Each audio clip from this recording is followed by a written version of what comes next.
शेख हसीना के तख्ता पलट के बाद से बांग्लादेश में कट्टरपंथी और बीएनएस कार्यकर्ता लगातार भारत विरोधी बयान दे रहे हैं। यही नहीं, बांग्लादेश से लगातार अल्पसंख्यक हिंदुओं पर कट्टरपंथियों द्वारा हमले की खबरें भी सामने आ रही हैं।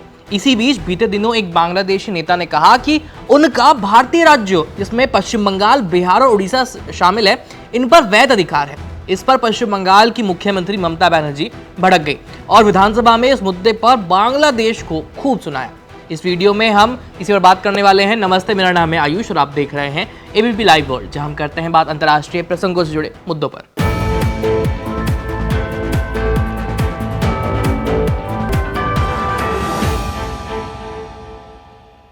दरअसल ममता बनर्जी 9 दिसंबर को पश्चिम बंगाल की विधानसभा में प्रश्नोत्तर काल के दौरान जवाब दे रही थी। इस दौरान उन्होंने बांग्लादेशी नेता के बयान पर जवाब देते हुए कहा, कुछ लोग कह रहे हैं कि हम बंगाल, बिहार और उड़ीसा पर कब्जा कर लेंगे। मैं उनसे कहती हूं कि किसी में भी इतनी हिम्मत नहीं है कि भारत के इन राज्यों पर कब्जा कर ले।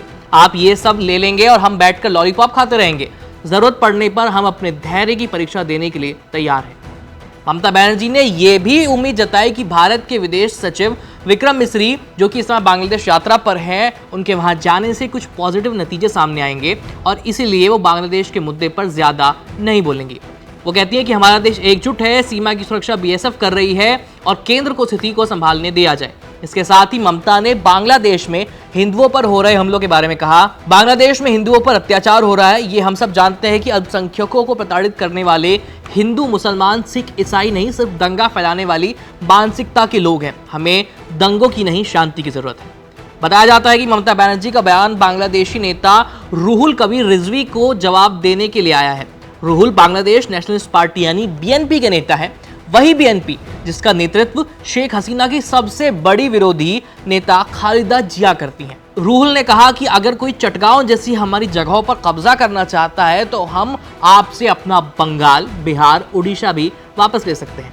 इस बीच 9 दिसंबर को भारत के विदेश सचिव विक्रम मिस्री ढाका पहुंचे। उन्होंने बांग्लादेश में अल्पसंख्यकों पर हो रहे हमलों के मुद्दों को उठाया। वहीं धार्मिक और सांस्कृतिक संपत्तियों पर हुए हालिया हमलों को बेहद खेदजनक बताया है। मिस्री ने बांग्लादेश की अंतरिम सरकार के विदेश सलाहकार मोहम्मद तौहीद हुसैन से मुलाकात की। इस मुलाकात के बाद मिस्री ने मीडिया से कहा कि उन्होंने हुसैन के साथ हाल की घटनाओं पर बात की है और अल्पसंख्यकों की सुरक्षा को लेकर चिंता भी जताई है। फिलहाल बांग्लादेश का मुद्दा गर्म है। देश भर में कई जगहों पर विरोध प्रदर्शन हो रहे हैं। यही नहीं, आज भारत में स्थित बांग्लादेश दूतावास के बाहर भी प्रदर्शन होने की संभावनाएं हैं। ऐसी कुछ एबीपी को जानकारी मिली है। इसलिए ऐसी तमाम खबरों के लिए एबीपी लाइव के साथ जुड़े रहिए। मेरा नाम है आयुष।